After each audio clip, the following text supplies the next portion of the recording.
C.S. Lewis writes about this in A Grief Observed, and what he did was he just kept a journal for the 30 days after his beloved wife passed away, and he just wrote everything that he thought and felt, and then he waited a while and he went back and he cleaned it up a little bit, and then he published it.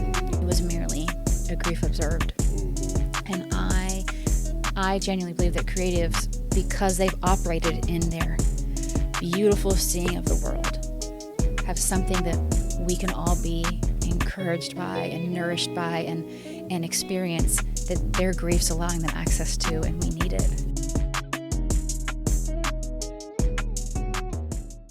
Well, James, our first podcast was well received by some people that we know, all 6, My mom. 7, 8 of them. And we thought we would just keep going. And I asked you, all right, what do you want to talk about on the next episode with regards to creativity? And you simply said, let's talk about grief.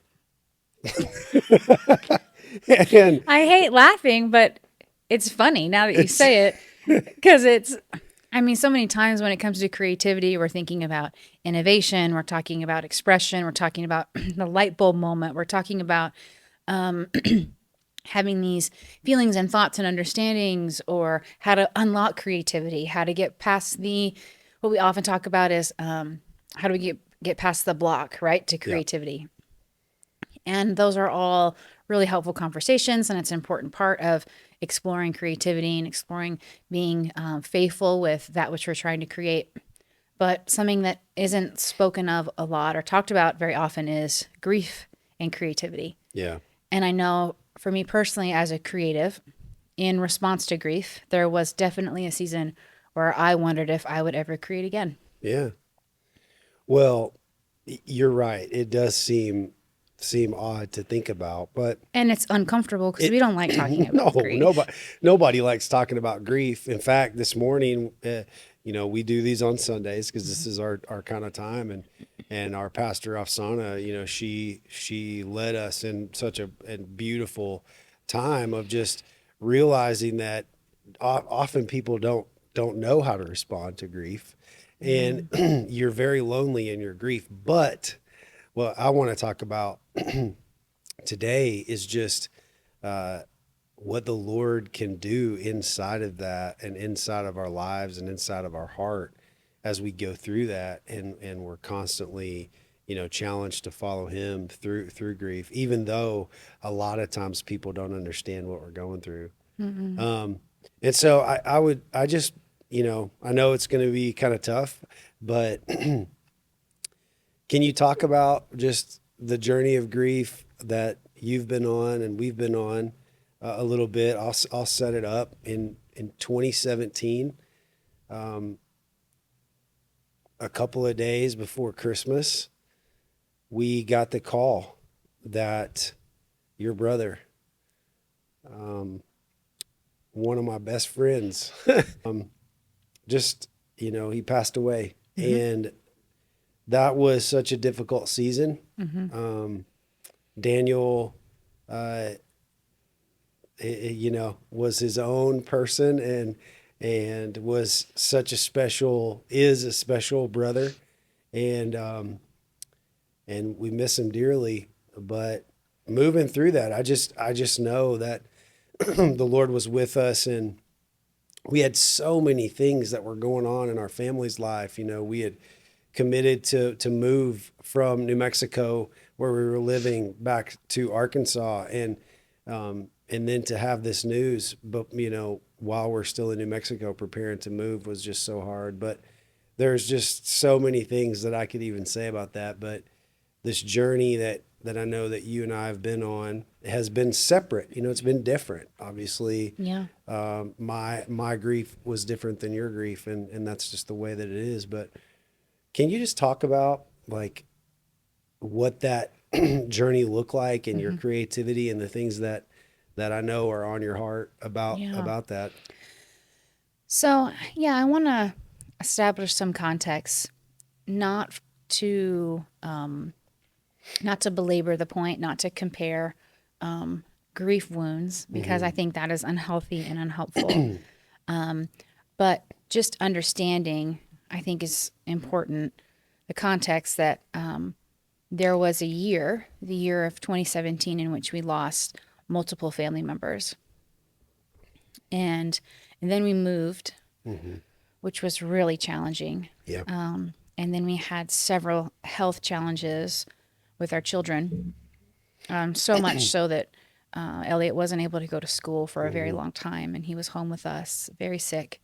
And then we had more loss. We lost two more loved ones. And so within a few years, it was all of the things that could have been rattled were from close family to relatives to health to moving to transition. I also got involved in some really challenging legal issues at my job. It was just It was a gauntlet. moment after moment. And so when I don't think that people should compare their grief stories. Sure. That's not healthy. It isn't. And when I hear other people who've gone through something, I work hard not to immediately think about how it is the same or different than mine, but just that I'd have a heart that just says, ow, and how can I help? Yeah. Recently, in a really practical way, I got some bad news, some challenging news at work, and I reached out to a friend on campus, and the first thing she said was, "Meet me at the flagpoles. I'm picking you up and I'm taking you to lunch." And so I say all that to say we don't have to understand people and what they're going through. We don't have to have a comparison experience, or we very well may. And it's hard to be with somebody when they're hurting about something that we have a similar thing of grief around. But we can step in to their grief, and we can step into their space. And I know that I needed people to just of their own volition enter my life, because I didn't know how to tell them to help me, or I just didn't know how to articulate what I was going through. Yeah. And what was really scary was so much of my life I make sense of with writing and with putting together all kinds of forms of text. And it just stopped. Yeah. The moment, I mean, it stuck around for a little while, but once Daniel passed away, it was just gone. And there was multiple months, years, where I wondered if I would ever create again, if I would ever make again, not just if I ever could do it, but if I would ever want to do it again. Because suddenly the world became very prickly and hard and ugly. And I didn't want to engage with the world in that way anymore, because I was protecting my heart and I was protecting myself, because everything, it just hurt. It ached. Yeah.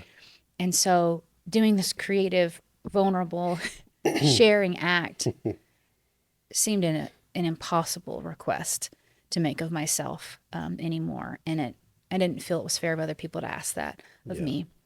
So I just kind of resigned to thinking, what are some basic things that I can do? I still have these skills of teaching, so I'll teach. I still have these basic capacities to do these things. And so I'll do the thing, and that will be my life, and I'll just kind of numb myself doing my responsibilities. And that was a necessary decision in order to continue the healing process. But it was not, as I've come through to the other side, it wasn't, I think we think that's the end. This is my new reality. That's my story. But it's not. Grief is actually a gift. And grief is a gift that we engage in through and we sit with it and we spend time with it, and we have to learn what it has to teach us. And then it doesn't ever go away. It stays, and we learn how to be with it. Yeah. Yeah. And it's, from what I know of you, and what I think people often, especially in the grief process, what I think people often do is they want to just get things back to the way that they were. Yeah. before, you know? Yeah, it's natural. But what I have recognized through this process is like, we'll never be the same. Like No, it'll we're not never, supposed to be. right. And so, and so I think for creators who are in the middle of making things, for you to realize that you won't go back to your former self. And that is the gift that there's a there's a newness and there's a renewal, but at the same time, yeah, you're missing something of your former Yeah. life. I And think there's two components there of the gift. There's the gift that of what you'll become. yeah, And what I was so angry with every time people would be like, "Oh, in a few years, blank." yeah, yes, And we heard that a lot, right? yeah, oh, in a year or two, blank. And I just was like, You're like, what are you talking what? about? This is my brother. I lost Yeah. everything. How do you feel like I could get something back in 2 years? Like, that's crazy. And then the other part of me was like, I don't want to wait a year to get better. Yeah, right. Yeah. Or the first year is the hardest. Get through that first year, and then the second year. Right. No, for me, the second year was just as bad. year 10 is going to be just as hard, folks. It was this year thing, and I also thought I don't want to. I'm trying to figure out how to articulate this. Yeah. I don't want to be the person that's on the other side of this that makes this okay. I don't want to become the Jamie that's dealt with it, because then it makes this okay. Yeah. And this is not okay. Yeah. And I was really stuck in that spot for a really long time. And then I think another challenge was that I received incredible counseling right away with a wonderful grief counselor. And she said right away that I needed to, that a very helpful component to the healing process is accepting that everyone in your family is going to grieve differently and go at different paces. And so I was watching my sister go through different paces, at a different pace and going through different phases, and I wasn't. And I was very thankful for that wise counsel that I could just say, Lean in. Yeah. interesting, sister, how are you processing yeah, this? yeah. And not be upset or offended if it wasn't shared. And then she too giving me a lot of space and grace when I wasn't ready to have the conversation or reflect on things in a way that she was. We just all gave each other a lot of space. Yeah. But what I am remembering very keenly is there's the gift of having gone through it. And I mentioned how I didn't even want that gift to begin with. But then there's this other beautiful gift that's immediate. And the immediate gift is that when we enter a season of incredible loss, it can be the loss of a loved one, it can be the loss of a job, it can be the loss of an idea, Right. it can be the loss of a dream. Something is taken from us, or something that we expected or hoped or dreamed on didn't happen. Right. Right. That there's this beautiful moment I feel, and I've sensed and I've seen over and over in my life and those around me, that it's almost like the wall between heaven and earth gets really thin. Yeah. The veil gets pulled back. And we have access to this, like this liminal space, this space where we're almost dangling. I just always felt as if I was dangling over this cavern. Yeah. And I could see and hear and sense the world in a way that I had never before. And I haven't sensed.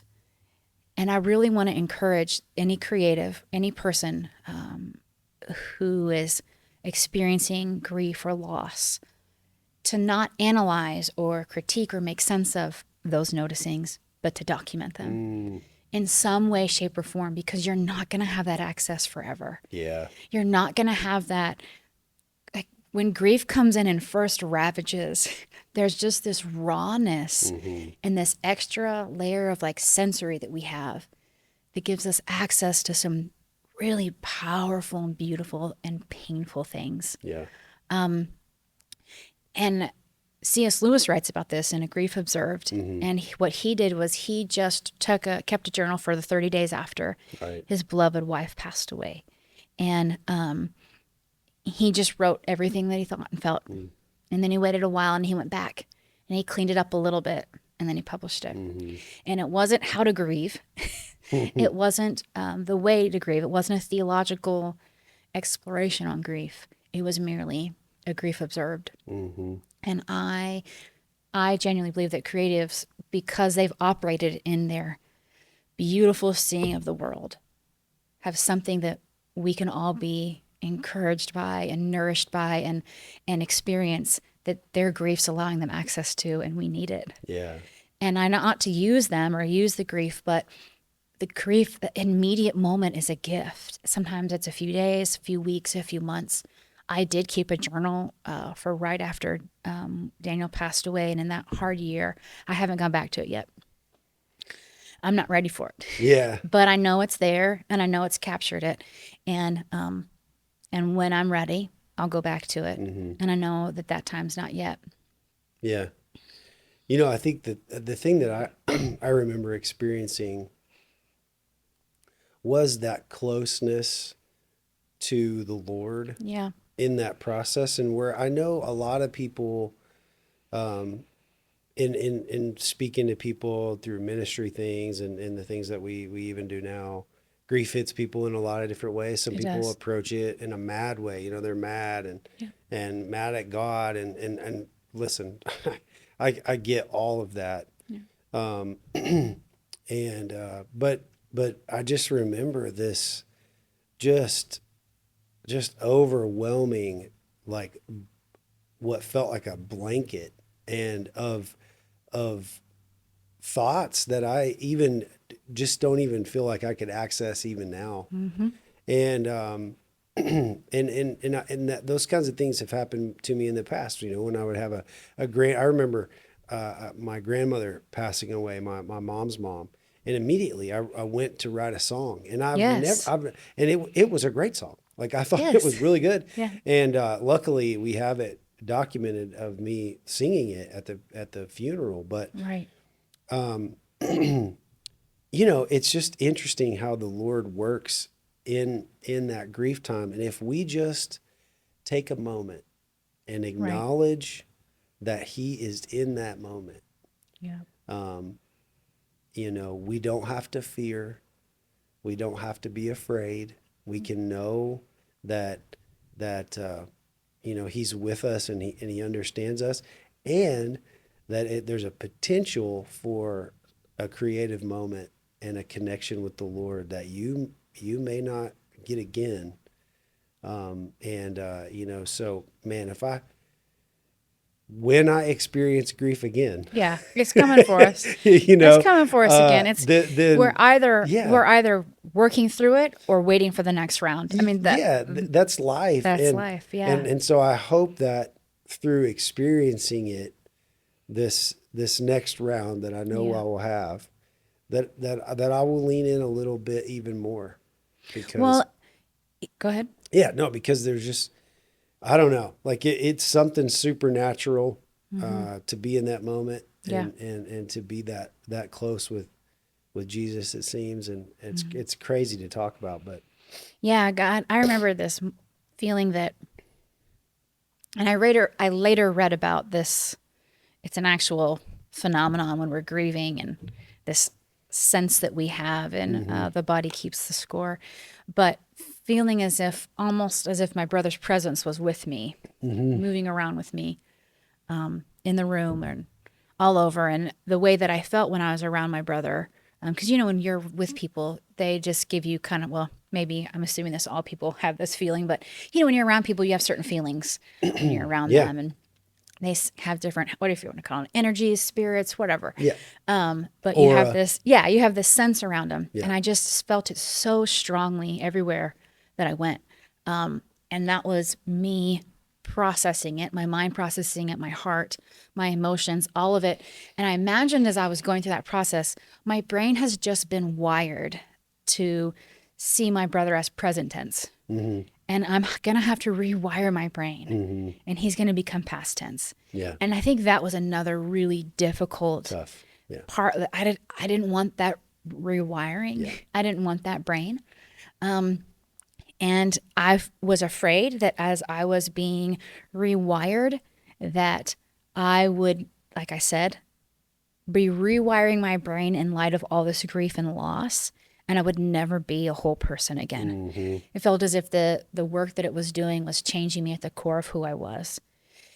And then what I noticed too was a progression of it was I would be afraid to feel, and this is another part of grief, I would be afraid to feel anything. So I was afraid because I would maybe get happy about something and I would feel joy and it would hurt because, or I would all of a sudden notice that I'm thinking maybe a poem or I'm starting to kind of write and I'm jumping out of just basic journaling and I'm kind of thinking through a story or an essay or a moment, and it would the way that I think about it is we have these deep wells inside of us, and there's joy and there's creativity and excitement, I mean whatever you want to call it. And it felt as if once one of them started kind of reverberating, that it would knock against another and knock against another, and eventually one of those wells is grief. And so it would knock into it and it would kind of wake up my grief again. And so I became afraid of feeling things. I didn't want to feel too happy because it might start shaking and it'd wake grief up again. I don't want to be too satisfied, or I don't want to get too excited about something because it'll wake up grief again.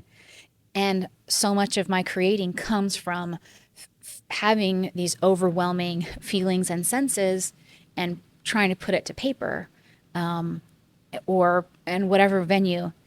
And so it was like just trying to keep it down and keep it from moving and doing anything.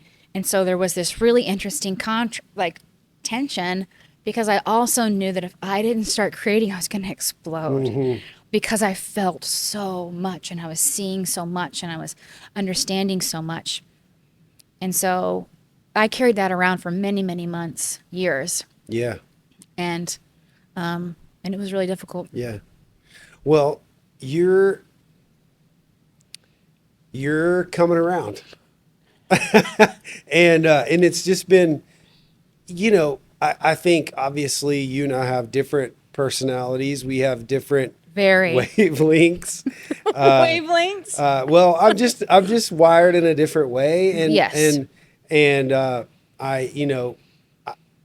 I don't know, like I kind of got back into, creating a little bit sooner than you, and certainly Jen, she kind of jumped right back in, and your mom and dad, but your things are popping in your brain, and in your heart.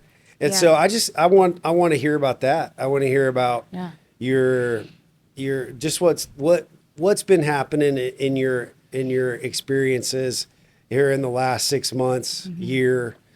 And, here we are, 5-6 years removed from that rough year.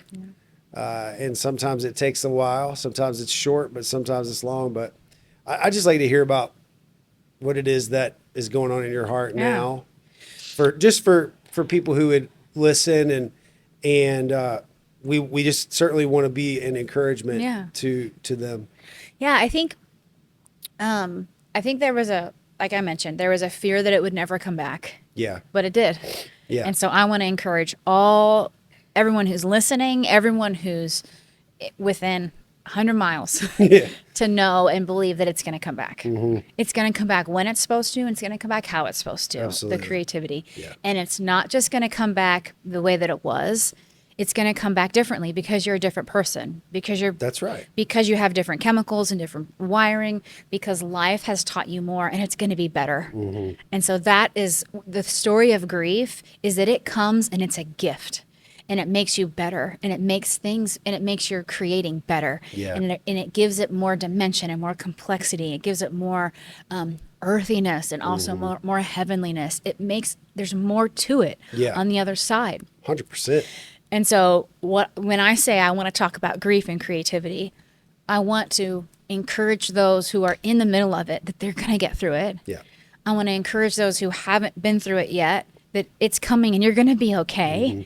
And encourage those who are on the other side of it that get making, get creating, get moving, because we have a limited time because you have a limited time, and we need to hear the message of what it is that you have that needs to come out of your hands and your heart and your mind.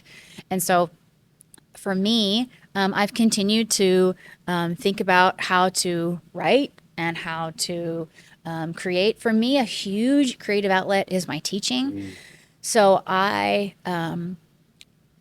it is a labor of love for me to create and recreate lectures and assignments and projects, to figure out how to craft within a small amount of time that I have with my students a thriving community of people who are being courageous, who are taking risks, who are trying different things, who are failing forward, who are asking questions, who are challenging maybe some preconceived notions they had about themselves or others. Yeah.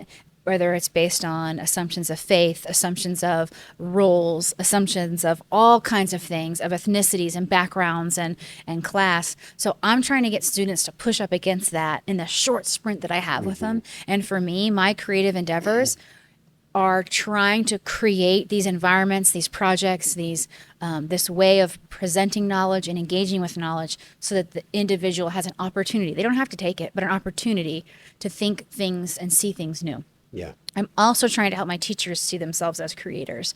So students who I have who are future teachers, that they are proactive leaders in their communities and with their people, and they're leading well. So with them, with my teachers, what I talk to them about is lessons from our own life experience. So we went through this really challenging season, and my brother was a teacher. Yeah. And we went to his school and we met his students. He worked with medically fragile students. And in response to his love and investment in the students, the school planted a tree, put up a plaque, and we were a part of that ceremony where they set it aside. The school helped our family heal. Yeah. 100%. And my mom has continued to invest in the school and donate and things like that. So places of learning, community places can be places of healing and of encouragement. And we can use our creating and our investment to make those places beautiful and to help others. Yeah. Yeah. And I think about the creative that gets hit hard, and it's almost as though creative people take, loss harder than some people. I mean, it's just like, yeah, I would argue that they do. They do. Yeah. I mean, I don't have a study. Yeah, I don't have a textbook. You mean in your sociocultural stuff, you haven't learned about creative grief? I don't know. But no, we know that, like we already said, people do experience grief differently. Yeah. Some personality work would say that different personalities are different. Trying to think of, like, not just personality, but dispositions. That dispositionally we engage things differently. I remember when I read one of the personality assessments, and I kind of found where I was in it, and I read about it, that individuals in that lump grieve longer and deeper and harder. Yeah. That helped me, knowing that, why am I not moving on? Right. Why am I not getting through this at the rate of these people who I love and who are hurting just as much? But that gave me a license to know that it was okay. But that's not an affordance to stay there. We cannot stay in that place. We can't. No. We can't. There are people who lose people and loved ones all the time, and that loss takes them out. And we have to fight to not let it take us out. Yeah, I think there's a charge. You mentioned this last week. Just even as understanding of the creator of the universe who made us, there's a charge when we accept this mantle of creativity on our life. There's a and to be honest with you, I think what crushes a lot of people's creativity is the fact that they get so anxious about producing and about putting out content and about writing songs and about painting and creating art. But the deal is that that's the gig. We are learning that even now as we're sort of building a network of creative people, that the gig is the pressure, and the the Lord is giving us a gift in this gift of life, and he designed it this way that we would lose people in our lives. And you know, well, he didn't want that originally for us, but this is where we are, and this is part of the process. And so I want it to be an encouragement that if you have a creative gift, which we all do, like everybody Every can human, create. I firmly believe that every human being is a creative 100%. and is a And so creator. as we do that, then it's our charge. It's the get up off the mat moment. Yeah. It's the this is who I am. I am a creator, therefore I make things. Well, I'm thinking about all of these examples we have in the Bible, in Scripture, and we have David, who was a psalmist, who is constantly processing his relationship with God and with power and with others and his family, and he's using a psalm that he writes to make sense of the world.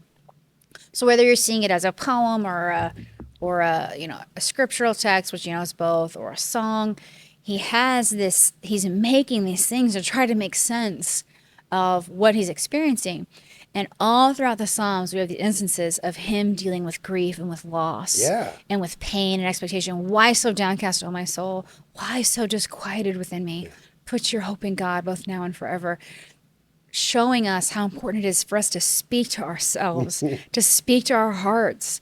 Heart, why so sad? I know you're sad, but we're going to be okay. Yeah. And that strength to look inside. Soul, you are beautiful and you are hurting, but we are not going to be downcast. We're going to put our hope in God. That's right. We're going to put our hope in Jesus.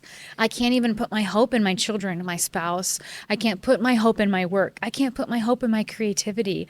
I can put my hope in God. And that's what saves us over and over and over again. Psalm 23, yea, though I walk through the valley of the shadow of death, I will fear no evil. For you are with me. Your rod, your staff, they comfort me. You prepare a table before me in the presence of my enemies. You anoint my head with oil and my cup overflows. Surely goodness and mercy will follow me all the days of my life. And I will dwell in the house of the Lord forever.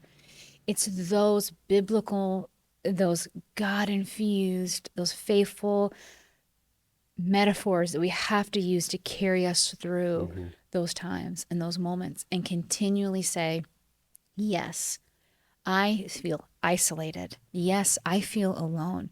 But Psalm 139, you have hemmed me in behind and before. My thoughts are not far from you. I'm fearfully and wonderfully made. We have to constantly remind us of these things that David, we imagine him, Who's self-inflicted grief. so many years ago. Who went through a lot of things that was his own. He's sitting issue. in the psalm, the other psalm, right? They're sitting and they're just, life is so much. And and they're working to make sense of it. And so creatives, a moment of grief is not a time to disengage, Right. but it's time to engage. It's a time to lean in. It's a time to push in and to see what's on the other side, right. because we see a God who consistently shows up. The Beatitudes, and we have the blesseds. Blessed are the poor in spirit. Blessed are the meek. Blessed are those who mourn, for they shall be comforted. Jesus is running for, longing, going into the world, seeking out those who are poor and who are meek and who are in need. That's where he lives. Those are his that's his choice. That's his people. Right. That's who he's for. And so we as creatives can say, right now I'm poor in spirit. Right now I'm mourning. Right now I'm weak. Right now, God, all I have is this meek, tender self that I'm pushing through time and space. But the beautiful part is that we realize too in that process that we are so much stronger than we ever imagined. I tell my students all the time, we learn through all the weaknesses of human beings and all of our technological advances that we make in order to prove that we're not as weak as as our bodies tell us we are, right? Right. We work so hard to protect us because we're weak and we're vulnerable. Yeah. Our skin's vulnerable to the weather and conditions. Our bodies are vulnerable to what we eat. There's so many vulnerabilities, and we're constantly working to try to fend against these vulnerabilities. That we have a lot of these places where we're trying to compensate, but in Christ, we are more than conquerors. We are strong. We are able. We are exceedingly abundantly above all we ask or imagine is being played out in front of us and with us and for us. So we are incredibly able to face what it is that that's coming our way, and that it isn't. Grief is not my excuse to not engage or to tap out. It is absolutely an invitation to see the world in a more complex, more beautiful, more rich, and ironically more life-giving way than I ever saw before. Gosh. It's so good, James. It's so good. And the only thing that I would add away is creators, now is the time. Right now. Like wherever you are in your life, whatever you're going through, we need you now more than we've ever needed you before. Well, there's more ways to get your creative work out in front of people than ever before. Times past, there are all these barriers that I had in order to get it out there. I had to work with a publisher in order to get my text out. I had to work with, this or that to get that. There were just a few venues. And when we survey it, only certain voices were being published, and only certain people our money is put behind their perspective. That's right. But now, it's, even though it's really the playing field has been more leveled. Oh, it's so level. When you have all these opportunities to make, and so as you're creating content and images and text and all these different platforms, are you using those moments to create, to push the person who's reading and viewing and watching to know there's something beyond? That's right. There's something more. There's so much more, and there's this thing that we'll talk about very soon. Is there's this redemptive creativity, and there's redemptive entrepreneurship, and there's redemptive innovation. Yeah, and the world needs it right now. Yeah. Like I think we live in the U.S. and you are you're a PhD, super smart person. I have accomplished a few things, but we're just two knuckleheads that had this idea to have a podcast and that sort of thing. But the deal is like this can be done everywhere. This can be done, and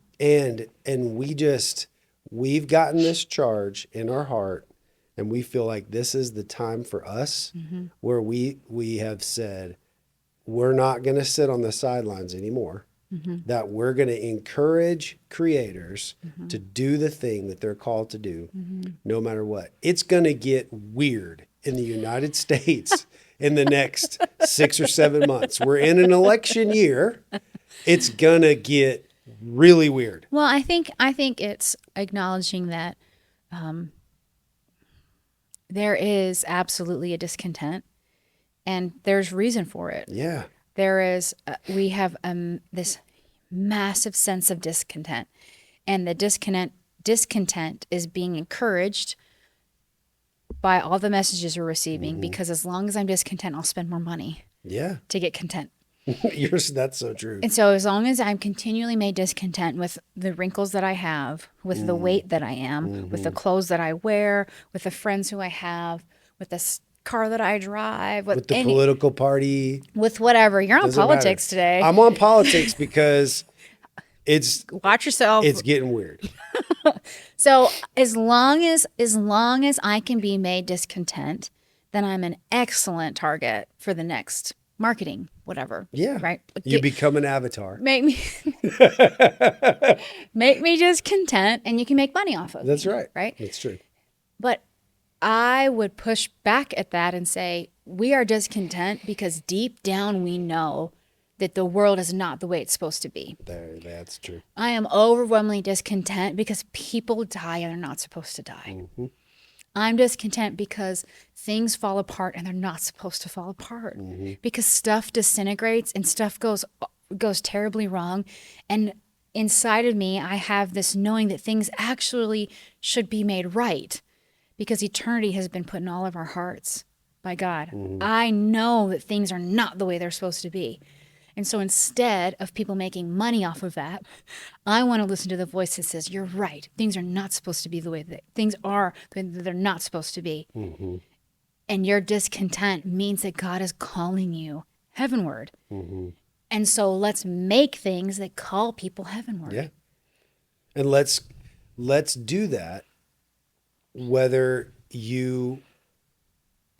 whether you're in a time of joy or you're in a time of sorrow. Let's don't let our environment nor our feelings nor our circumstances hold us back from the gift of grief through creativity. I'm reminded of a conversation that I had with a colleague, a professor colleague, and it was recently after all of the death, and she would not consider herself a person of faith.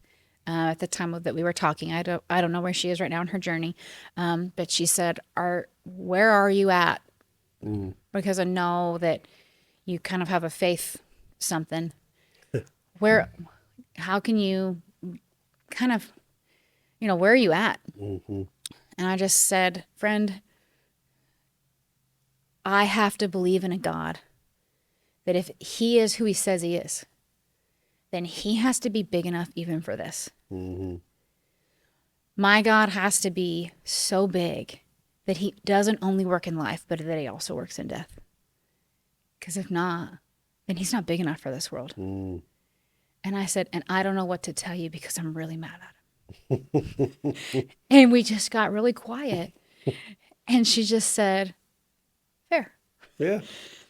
And I think that is an important element and component to this conversation, that if I'm being a faithful creator, I'm faithful to the season that I'm in and the message that's being communicated to me in that season.